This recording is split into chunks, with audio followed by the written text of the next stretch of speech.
What's up guys, Josh Weidman here with TCS Investments.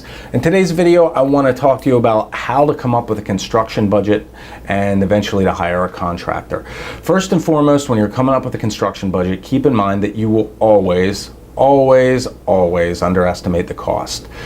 For that reason, I want you to think about what you're trying to accomplish with this renovation. If you're looking for a very short-term play on this property, maybe it's in an area that's quickly appreciating. You know, right now maybe that's Brewery Town. You got a great deal. You want to throw a tenant in there for a year or two, and then you sell the property. Hey, that's one thing.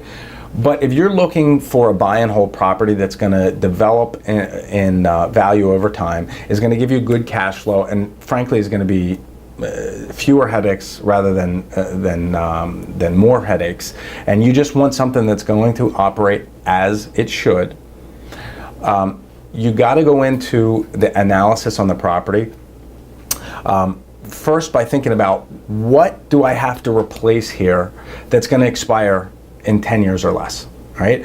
What I mean is if something does not have a lifespan of at least 10 years in that property, budget to replace it.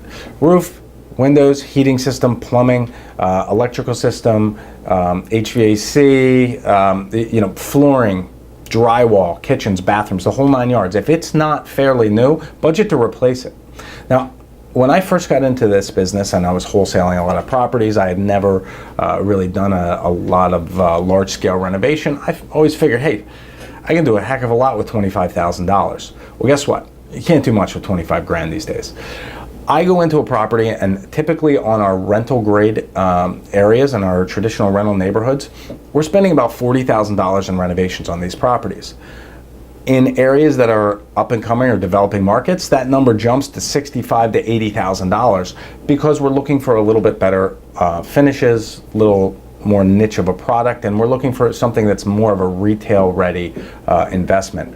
So that when you go into a property and you're trying to figure out what it's going to cost you, go in with a template and say, you know what, I'm going to anticipate spending 40 grand, let's say, on a rental property to get it ready to rent and to make sure that all of my expenses are taken care of here for the next several years, at least the major ones.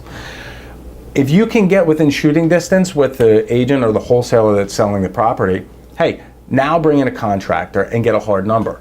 Right? So now you're moving along in the process. You don't have to waste the contractor's time coming in to see 50 houses with no realistic expectation of getting work out of it. But once you get to the point where, hey, we're within shooting distance, this looks like a good deal, now we bring in the contractor, walk through and go through the exact scope of work so that they can work up the budget. It's important to calculate the right numbers so that when you go in, you know this is what my costs are going to be, this is what I can expect as a return. So that's it for today. When you're calculating your construction budgets, start with a big number, know that you're probably going to underestimate, bring in the contractor to give you hard numbers, and then proceed from there. All right? Until next time, I wish you the best of luck in your real estate investing. Thanks so much for joining me, and till then, I'll talk to you soon. Take care.